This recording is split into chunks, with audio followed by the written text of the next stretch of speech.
Askeladd and Floki resume their conversation about killing Tors. Askeladd asks if Floki is sure about this order, since Tors is considered a hero to their men. Floki confirms that heroes don't abandon their soldiers, and this order has existed for 15 years since Tors' departure. Askeladd tries to say that 15 years is a long time, but he certainly won't refuse a well-paying job, before demanding double the gold from Floki, from 5 pounds to 10. After his demands, one of Askeladd's men accidentally throws a spear into the meeting room, breaking the tension. Floki agrees to the sum, and the meeting concludes. Askeladd discards the remaining wine and tells his troops to get a move on, before complimenting Bjorn on his earlier throw, saying it scared Floki into accepting. It's then we learn that this throw was no accident, as it killed a soldier of Floki's attempting to ambush Askeladd. The young men of Tors' village prepare to set sail to the battlefield. Ari, an optimistic young fellow, is giving a farewell speech to Ylva, presumably to win her heart. Ylva isn't remotely interested and says she's still tired from waking up. After his mother brings him the lunch he forgot, he embarrassingly walks away, while several other young men approach Ylva to win her just like Ari did. The naive, excited men are saying their farewells, but the villagers are wondering why Tors only chose to bring 5 men with him. 5 men is barely enough to sail the boats. Fighting over Ylva, 2 of the men are interrupted by a young girl who says her goodbyes to Ari. Leif notices that she's concerned about their safety, and lets her in on a secret. Tors will make sure that these men never make it to the battlefield. Concerned for their lives, Tors plans to make a stop halfway to the destination, and find new sailors to leave them behind with Leif, so Leif can bring them home. He refuses to have any of his young men experience the horrors of the battlefield, and will fight alone instead. Tors is calling for Thorfinn. Due to their argument the night before, his 6-year-old son is refusing to say goodbye to him. Ready to sail, 5 men operate one side of the rowing, while Tors handles the other side with a massive oar, sailing with the strength of 5 men alone. Tors calls out to his wife Helga, and asks to pass on a message to Thorfinn. Although he can't get his words out, his wife understands what he means and confirms she'll tell him. The men set sail, and the younger ones can't believe Tors' strength.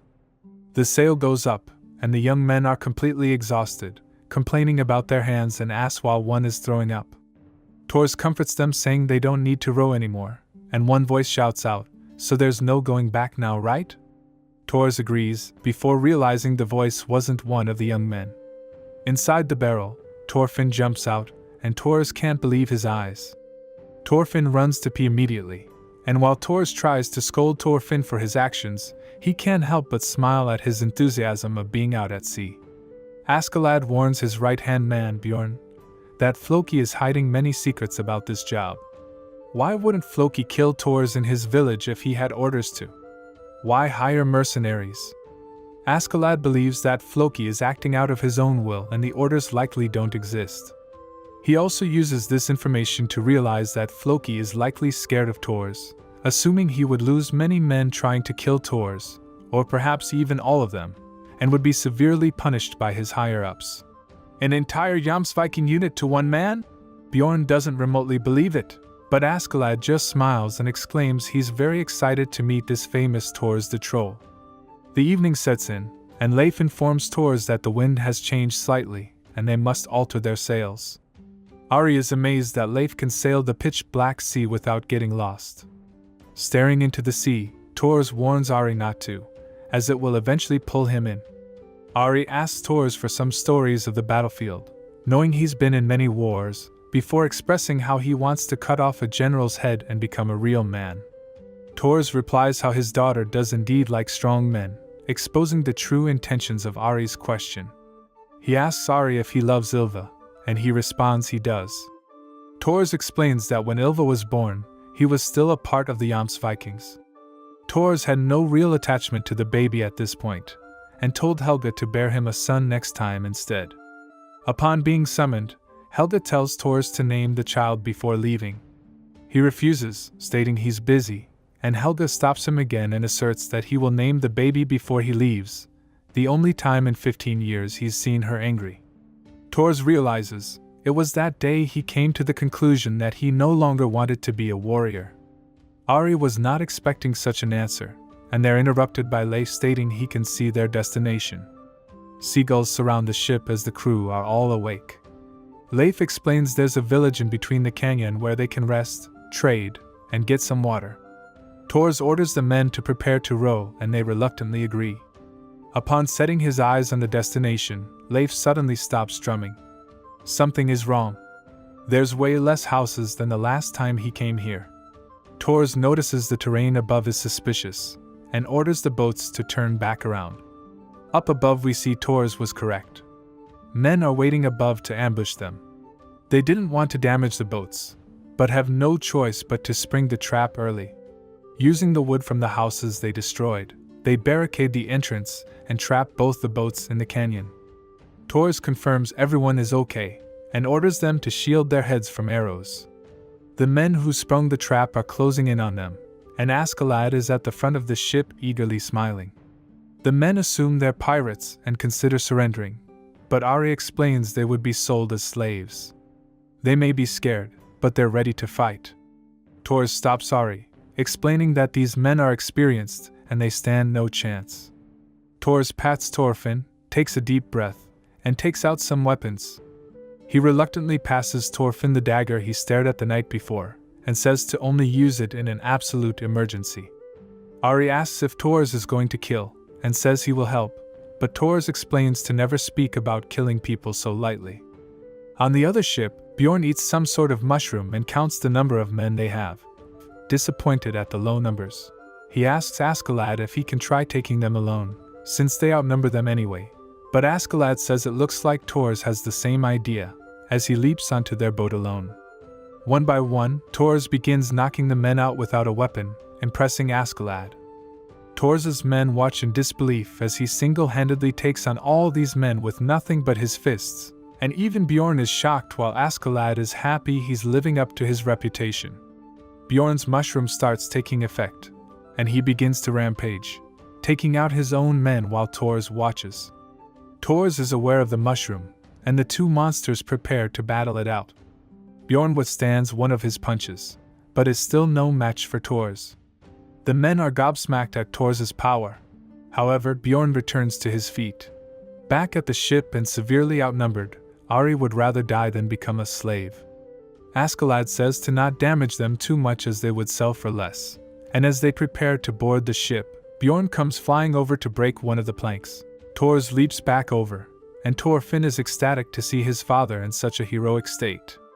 Breaking the other plank with his sword, he informs the attackers that they have already lost half of their forces, and urges a peaceful surrender. He informs the pirates that they cannot defeat him, and the archers are wondering why they haven't received the signal to fire yet. Leif is mesmerized at Tors taking on 2 warships alone, and informs the men that they would simply hinder Tors if they tried to help. Tors assesses the situation. The archers haven't fired yet, and the 30 men in front of him he could easily take alone. However, if they boarded as he was fighting, his young men would likely be killed in the battle, including his son. He points Askeladd out as their leader, and challenges him to a 1v1. Win, and you can do whatever you want. Lose, and you withdraw immediately. Askeladd realizes the duel is probably a wise choice, and asks Tors what makes him think he's their leader, and Tors replies it's his scent. Askeladd leaps over, accepting the challenge, and says Tors smells a lot like himself, before referring to him as Tors the Troll. Tors now realizes that these men aren't pirates, and Floki must have sent them to kill him. Thorfinn shouts at Askeladd, saying he is nothing like his father, and saying his armor looks stupid. Tors asks if Askeladd has a family, and after he responds no, they prepare for the duel. Tors approaches, and Askeladd cuts the sails and uses the brief moment to surprise Tors, slicing his chest. Tors is quick to react, and the wound is too shallow. Askeladd acknowledges Tors' strength, and Tors is sad to learn that Askeladd is strong too, because it means he unfortunately cannot hold back on him. Askeladd appreciates the compliment. Tors rushes in, striking Askeladd's sword many times. The latter's men are shocked to see Askeladd on the defensive. However, Askeladd is doing a good job guarding. None of the spectators understand what's happening. Thors is aiming for Askeladd's sword, attempting to break it instead of killing him. Askeladd realizes this, and knows the damage goes both ways. Knowing Thors' plan, Askeladd breaks his sword and goes for the fatal swing. Unfortunately for him, this was all part of Thors' plan, as he counters the swing by targeting his arm and disarming him from his weapon. Grabbing Askeladd's sword, he wrests it by his neck, and Thors is the winner. Askeladd fell for the trap. Thors pleads for Askeladd's surrender, refusing to kill the man. The latter informs Thors that surrendering in front of his men is not an option, and unless Thors kills him the duel will not end. Bjorn awakes from his nap to see Askeladd at the mercy of Thors. Askeladd praises Thors' strength, and wonders why he hid in Iceland for 15 years, asking if Thors doesn't think he's wasting his talents there. Thors quickly responds no, saying he believes a true warrior doesn't need a weapon, confusing Thorfinn greatly. Askeladd throws a curveball, and says that Thors should lead him and his men instead. With everyone shocked, Askeladd breaks the awkward silence by saying he was simply joking, but Bjorn is angered, saying this is no time for jokes, before taking Thorfinn hostage. Thors tells Askeladd to stop this, but Askeladd laughs, asking if Thors seriously believed he would honor the rules of the duel. Putting the sword back to Askeladd's neck, he reminds everyone that he won the duel, but instead throws the sword into the sea. Askeladd acknowledges Thors as the winner of the duel, before giving the signal to fire on Thors immediately. The archers open fire, and multiple arrows penetrate Thors as he stands there wounded. Thors is content with this, assuming Askeladd releases the rest of his men. With his job of killing Thors completed, Askeladd agrees to his terms and withdraws his men, and Thors tells Leif to take his head to the leader of the Jomsvikings to keep the village safe, as they may assume he deserted again. His men cry at the events of Thors defeated, and despite being severely wounded, he orders the release of his child, which Bjorn fearfully abides by. Thorfinn immediately runs to his father and cries, easing the pain Thors is experiencing. Enraged, Ari rushes Askeladd, who makes quick work of him and warns him not to throw away his life, which Thors has gracefully sacrificed himself for. Thorfinn lives his final moments with his father. We're cut to a scene of Thorfinn crying in a dark area, questioning the actions of his father. How can a great warrior not need a sword, he wonders. His rage boils, saying his father should not have been the one who died. We learn that Thors' men gave their worship to Askeladd, since they couldn't row it home without Thors anyway. Suddenly, on that worship, Thorfinn appears. Askeladd is reminiscing, and was confused when he learned that out of the 28 men defeated, Thors didn't kill a single one. Summoned by his men, Askeladd walks up to see Thorfinn on the other ship. Thorfinn tells the men that he will kill them all, and they all mock him while Askeladd watches in silence. Thorfinn shouts repeatedly how he will kill every man on the boat, silencing the men with the look in his eyes. Asking if they should throw him overboard, Askeladd says he'll die on the boat anyway and should be left alone. The men are celebrating their victory, while complaining about the lack of booze and the length of their destination. Thorfinn is starving and dehydrated, trying to resist the urge to drink the sea water. The men arrive at shore and take a short rest while a ruined Thorfinn struggles his way off the boat.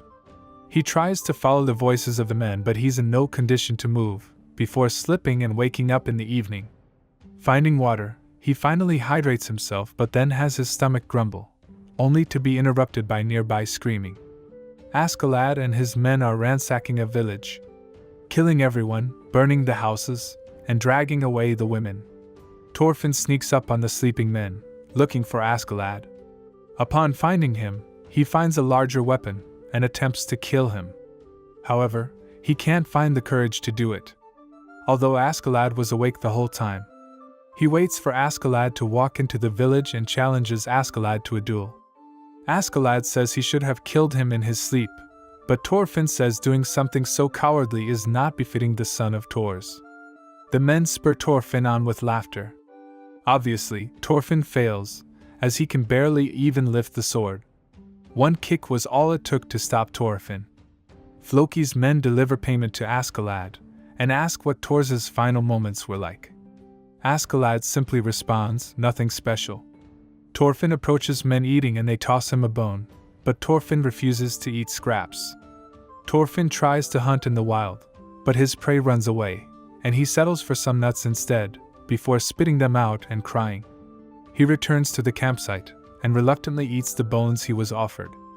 Back in Thor's village, Leif is breaking the news to Helga and Ylva that Thor sacrificed himself to save his men.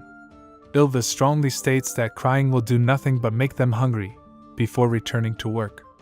As for Thorfinn, Leif will continue searching however long it takes to find him. Fetching water from the river, she tells her friends she's doing okay before working extra hard and bringing her mother back some food.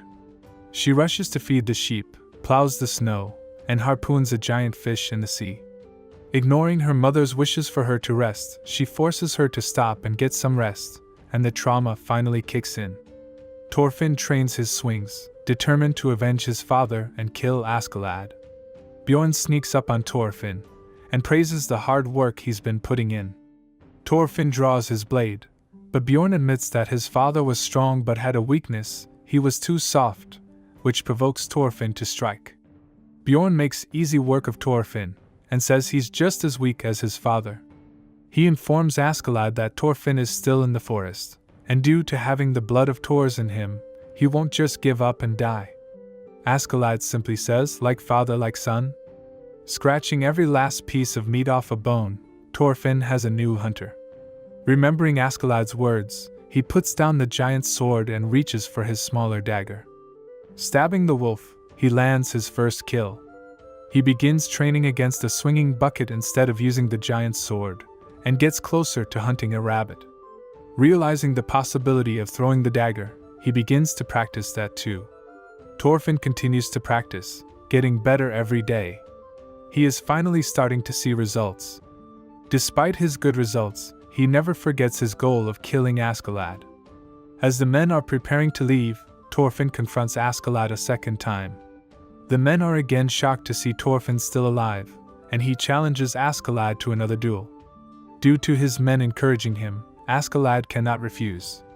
Thorfinn charges in, and this time, he has slightly better form, but Askeladd begins mercilessly kicking him around. Even Bjorn has to interrupt, reminding Askeladd he's still just a kid, but Thorfinn led Askeladd to believe he was defeated in order to throw his dagger when he turned away. It was close, but wasn't enough to defeat Askeladd. Thorfinn is defeated, but Askeladd states that killing children is too barbaric, and despite Thorfinn's pleas to continue the duel, Askeladd throws him back his weapon. He tells Thorfinn that he is a mighty warrior, and will achieve many feats on the battlefield. Once Thorfinn has achieved this, Askeladd will reward him with another duel he so desperately craves. Thorfinn accepts, saying he will make quick work of distinguishing himself. Askeladd's men set out to sea again, and while praising the rain for washing the fleece out of their hair, Thorfinn appears to be accompanying them, sitting alone in the corner. The story explains that in the Middle Ages, many Vikings wanted to migrate to England due to its fertile soil and warmer conditions. But one day, the English struck back, encouraging the Vikings to send armies towards England to fortify their offensive positions. Vikings, pirates, and many others joined the war to vanquish the English, all to claim the land as their own. Askeladd's men arrive in England to find a devastated battlefield with many great bodies, more than Thorfinn has ever seen before. They eventually walk past the stinking bodies, and Thorfinn cannot stomach the horror of war. Bjorn notices that these aren't regular soldiers, and Askeladd explains that Vikings are being hired by the Danish army to assist in the war against the English. It's rumored that the King of Denmark will officially invade England soon, so the land is being prematurely cleared before his arrival. Askeladd realizes if they assist in this war, they will be tremendously compensated. Askeladd is conversing with a soldier, offering his help. He ensures the soldier that his 100 warriors are strong, probably stronger than the soldiers themselves, hitting a nerve with the man who claims Askeladd talks big for a pirate. Bjorn and the soldier bicker before being calmed by Askeladd. Askeladd demands for 7 pounds of gold, all the treasure the king has seized, and also the women. The soldier says 5 pounds only, and the other conditions are fine. The soldier tells Askeladd if he thinks about running away, they have no line of retreat, but his threats are cut short by an arrow to his neck. It's the English, and they have them surrounded. But the Vikings bravely decide to turn the tables. Many men are shot down, but the counterattack commences. Thorfinn is again recalling Askeladd's words. He knows he needs great feats on the battlefield to earn a duel, but before mustering up the courage, he's snuck up on by an English soldier. Thorfinn isn't brave enough yet, nor is he quick enough to escape.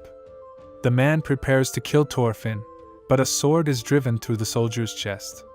It's Askeladd, and he reminds Thorfinn that the weak are the first to die on the battlefield. Weak people like Thorfinn. The fight continues, and Thorfinn tries to look for someone to battle. A man charges him, and this time Thorfinn drives his dagger into his side, but it's not enough to kill. Being elbowed and kicked, Thorfinn drives into him a second time, before brutally stabbing the wounded man, completing his first ever kill. Unsure how to feel, he begins screaming, as Askeladd witnesses his victory. Fast forward to the next battle, the young Thorfinn is now seen bravely charging into battle, aiming for the soldier's neck instead of simply wounding him. He's then seen on a boat with longer hair blocking arrows, and grown even further, is seen taking out 2 soldiers with much better weapon management than before.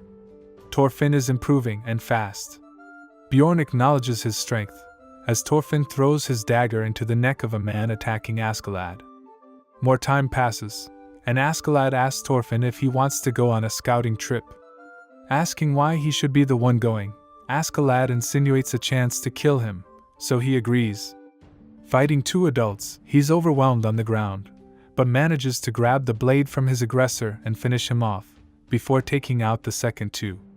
A move similar to Thor's from the first episode. More men try to charge him, but now with 2 daggers, Thorfinn makes quick work of them. 2 English women are doing chores, complaining about their current king. Suddenly, they see what appears to be a defeated Thorfinn laying on a branch. They take him home and care for his wounds, before he wakes to a friendly dog licking him. The women return home and say he's awake just in time for dinner, offering him clean clothes and showing his weapons are nearby. The friendly women offer him food, before his stomach growls loudly. He devours the food and the women speak to him, but the younger one says he must not speak English and might be an enemy Dane. The older woman says Lord Jesus would not tolerate leaving a young child out to die. Becoming itchy, the younger girl realizes Thorfinn is covered in fleas. The older woman takes Thorfinn outside, and he reluctantly has his hair cared for. The woman says her younger son used to scratch his head in a similar way, but recently became ill and passed on. Thorfinn bluntly states that he doesn't understand a word that she's saying. The woman clips him over the head, before stating that Thorfinn is capable of speaking after all, joyfully laughing despite realizing he's not English. They're interrupted by an English soldier on horseback, demanding any information on a Danish scout that has infiltrated the area. He informs the lady that the young boy has killed many men, and should have an arrow wound on his left arm. He asks if this young kid is hers, and she covers for Thorfinn, saying it's her youngest son, John. The soldier states they have similar builds, and to keep an eye out for him. The youngest girl is scolding her mother. This kid is a Danish pirate who's killed English soldiers. What reason does she have to cover for him? The older lady simply replies that no young kid is a pirate, and must have his reasons. The younger girl says that the kid will never replace her late son John, before saying she will find the soldier to inform him Thorfinn is here. Thorfinn, however, grabs a torch from the fire, and tells the 2 women to run away. The Vikings are approaching, and awaiting Thorfinn's signal. They see it. Thorfinn has lit a house ablaze. Men run to put the fire out, and the soldier returns, realizing the child was Thorfinn after all. The lady runs over to investigate, only to find horror. The boy she benevolently cared for is murdering soldiers in her village. Thorfinn sees her, and while guilt-stricken he finishes the last soldier off. Thorfinn scolds her for returning, saying if she leaves now she still has time to run, but stops when he sees the lady's eyes gushing with tears. The Danish Vikings arrive, and Thorfinn watches as the men of the village he stayed in are killed, having painful flashbacks to his family as this kind lady stares at him. He takes a deep breath and continues with his goals, as the broken comb that ran through his hair lay broken on the ground. What a rough episode. What would his father think of his actions? As always, be sure to subscribe if you enjoyed. I'll see all you kings very soon.